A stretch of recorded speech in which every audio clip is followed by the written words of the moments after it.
7 minutes. That's how long it took Argentina to end England's World Cup. 85th minute in Atlanta. England lead 1-0, and they are minutes away from a World Cup final. Enzo Fernandez hits one from distance. 1-1. 92nd minute. Messi drives down the right and hangs a cross to the back post. Lautaro Martinez rises and heads it in. 2-1. Neither of those was the best goal of World Cup 2026. Neither was the prettiest. Neither will lead a highlights reel in 10 years' time. But pull either one out of history, and Spain lift that trophy against a completely different opponent, or they don't lift it at all. That's the idea here. Not the best goals of the tournament. The 5 that changed what happened after them. Let's go.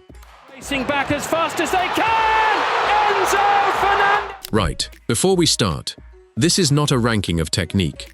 A 30-yard volley that makes it 4-0 in a group game is a great goal. It's also completely irrelevant. Nothing downstream of it changes. The team that was winning kept winning. The team going home still went home. So one question decides every pick on this list. Remove this goal from history. Does a different team advance? Does a different name go on the trophy? Does the story of this tournament read differently afterwards? That's the whole test. Which means some genuinely brilliant goals from this summer are not on this list, and some fairly ordinary ones are. A tap-in that eliminates a champion outranks a worldie that makes it 3-0. Every time. 5 goals pass the test. And here's the thing I didn't expect when I started working through it. All 5 came in the knockout rounds. All 5 came after the 80th minute. 4 of them involve the same team. That's not a coincidence, and we'll come back to why. Number 5. Miami, the 11th of July. England had arrived here without much drama. 4-2 against Croatia to open. A goalless draw with Ghana. 2-0 against Panama. Then Congo DR in the round of 32. And a 3-2 win over Mexico in the round of 16. The co-hosts tournament ended by England in Mexico City. Norway were the story of the other half of the draw. They'd already knocked Brazil out. Haaland with 2 of them. The earliest Brazilian exit from a World Cup since 1990. Andreas Schelderup puts Norway ahead in the 36th minute. Bellingham levels it in first half stoppage time. And then the moment that nearly ended England's tournament. Norway put the ball in the net from a corner in the second half, and the review takes it away, because Haaland had shoved an England player to the ground before the corner was even taken. Which way will it go? After review, number 9 of all. Worth being precise about that, because it gets misremembered. It was not a Haaland goal ruled out. It was a Norwegian goal ruled out for a Haaland foul. Different thing, and it's the difference between Norway leading and Norway not. 1-1 at 90. Extra time. 3 minutes in, Norway's goalkeeper spills a long-range shot from Morgan Rogers, and Bellingham is the fastest man to the rebound. 2-1. His 6th goal of the tournament. Now remove it. The tie is level deep in extra time and heading for a shootout. England don't reach the semi-final, and if England aren't in that semi-final, the 7 minutes this video opened with never happen. Almost gets Argentina. The most dramatic match of the entire tournament simply doesn't exist. Tuchel afterwards said England had made life very, very difficult for themselves. He wasn't wrong. He also wasn't finished finding that out. Subscribe for a fresh debate every morning. Right, number 4, and this is the one that gets forgotten because of what came after it. Atlanta, the 7th of July. The defending champions are losing 2-0 to Egypt with 11 minutes left, and the scoreline flatters Argentina. Messi had a penalty saved. The Egyptian goalkeeper Chaubert had already denied Mac Allister and Alvarez before half-time. Egypt had a goal disallowed on the counter for a foul on Lautaro Martinez in the build-up, and then went and scored one that counted anyway. In the 67th minute, 79th minute, it turns. Romero heads in from a Messi cross. 4 minutes later, Messi hits one first time himself. His 21st World Cup goal, a record. 2-2. And in stoppage time, Enzo Fernandez scores the winner. Remove it. Argentina are out in the round of 16. The defending champions, the number 1 ranked side in the world, gone before the quarterfinals. And look at what that deletes. No Switzerland quarterfinal. No semi-final against England, so numbers 3 and 2 on this list vanish with it. No final at MetLife. Roughly half of this video stops existing because 1 goal in Atlanta went in instead of not. Here's the wider point, and it's the reason Argentina dominate this list. Their knockout run was 4 escapes in a row. Cape Verde took them to extra time in the round of 32. Egypt had them 2 down. Switzerland played most of the second half a man short. England had them beaten with 5 minutes to go. 4 matches where the tournament nearly ended. 4 times it didn't. And keep Enzo Fernandez's name somewhere in your head. He is not finished with this list. Number 3. Same stadium as number 4. 8 days later, Anthony Gordon puts England in front in the 55th minute, and for half an hour after that, England are the better side. They're organised, they're comfortable, and they are heading to a World Cup final. 85th minute, Enzo Fernandez, from distance. 1-1. Remove it. England see out a 1-0. There is no comeback, because there is nothing to come back from. Lautaro's winner never happens.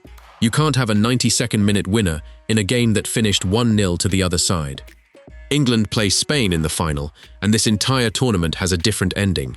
And there's a weight to this one that goes beyond the bracket. This is the 3rd time England's World Cup has been ended by Argentina. 1986, 1998, now 2026. 3 different generations of England players. 3 different kinds of heartbreak. Same opponent every time. Kane said afterwards that this one hurt even more than the ones before it. Given what the ones before it were, that's a sentence carrying a lot of weight. I thought I got to the ball first. It was one of those days. That's now twice on this list that Enzo Fernandez has scored a goal keeping Argentina's tournament alive. Hold that thought for about 5 more minutes. Number 2. Same match. 7 minutes later, Messi, 39 years old, drives down the right and hangs a cross to the back post. Lautaro Martinez rises and heads it in. 2-1. Messi assisted both of them, by the way. The equalizer and the winner, at 39. But here's the detail that makes this goal the one people will actually remember. Lautaro had come off the bench in the 81st minute. And before he went on, he told Alexis McAllister that he was going to score. His words afterwards, "I dreamed it." You get maybe one of those a tournament. A substitute calling his shot to a teammate on the touchline and then delivering it 11 minutes later in a World Cup semi-final. Remove it. Extra time. And England had been the better team for 85 minutes of that match. They'd have gone into it with the momentum against them, but a scoreline saying nothing was settled. 30 more minutes, maybe penalties, a completely open question. Instead, the whistle goes on 2-1, and England are finished. They'd beat France 6-4 in the 3rd place match, Saka with a hat-trick, and nobody remembers 3rd place matches. Stop and look at the list before the last one, because there's something in the shape of it. Every single goal on here came in a knockout match. Every single one came after the 80th minute. Not one group stage goal made it. Not one first half goal made it. Part of that is just the test doing its job. Group stage goals rarely eliminate anyone on their own, because there are 2 more matches to fix it. Knockout goals are final by definition. But part of it is this specific tournament. 48 teams, a brand new round of 32, the first in World Cup history, which means more knockout matches than any World Cup has ever had, and every one of them, a single game, where 1 goal is the whole story. More knockout football means more late drama. This tournament produced an enormous amount of it, and the 5 biggest moments in it all landed in the last 10 minutes of matches that couldn't go to a replay. That's not nostalgia talking. That's what a bigger bracket does. Now, before number 1, the honest objection to this list. 4 of these 5 goals involve Argentina. If you're watching this thinking that's bias, that's a completely fair thing to think, and I'd rather answer it than pretend nobody noticed. And there are real candidates I've left out. Norway knocking Brazil out.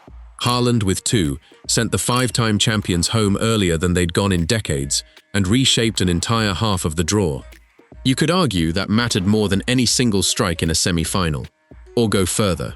Cape Verde, a nation of about 500,000 people, held Spain to a goalless draw with a 40-year-old goalkeeper making 7 saves.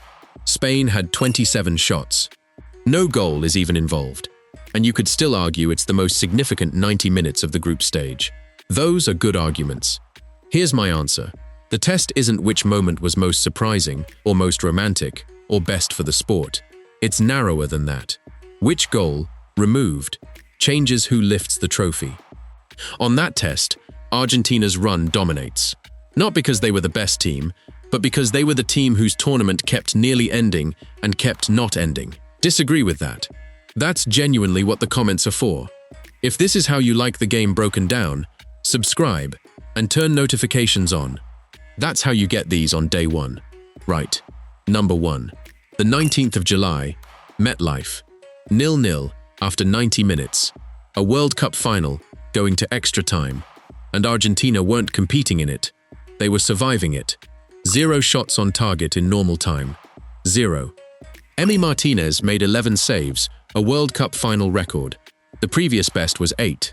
Then Enzo Fernandez, yes, him again, picks up a second yellow in stoppage time for a foul on Pau Cubarsí, who is 19 years old and would end the tournament as its best young player. Reviewed. Upheld. Argentina play roughly 30 minutes of extra time a man down. Spain thought they'd won it in the 96th, through Nico Williams, ruled out for a Merino foul on Otamendi. That's the genuinely contested call of the final, and Argentina fans are still entitled to be angry about it. Second period of extra time, barely underway. Ferran Torres, on from the bench, scores. It was his only goal of the entire tournament. Remove it. Penalties most likely. And this is Argentina, the side that had already escaped Cape Verde, escaped Egypt, escaped Switzerland, escaped England. A shootout against a team that had escaped 4 times is not a coin flip you'd want to call. Instead, Spain's second World Cup, their first since 2010, from a team that conceded exactly 1 goal across the entire tournament. Rodri takes the golden ball ahead of Messi. Unai Simon takes the golden glove.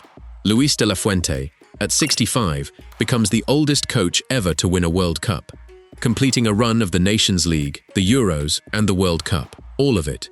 The whole legacy of World Cup 2026, resting on one substitute's only goal of the summer. And the man who kept Argentina alive twice on this list is the man who left them a man short when it mattered most. 5 goals. 5 moments where a ball crossing a line changed everything that came after it. A different angle. A different half-second. A goalkeeper holding a shot instead of spilling it. Any one of those, and the history of this World Cup reads differently. Different finalists, a different champion, a different set of players who spend the rest of their lives being asked about it. So, which one mattered most? And the better question, what did I get wrong? Which goal should be on this list that isn't? Because I've told you my test, use it on your own pick, and see if it survives. Comments below. Best takes get pinned. Subscribe to Pitchside FC. Turn on notifications. Pitchside FC. Pick a side.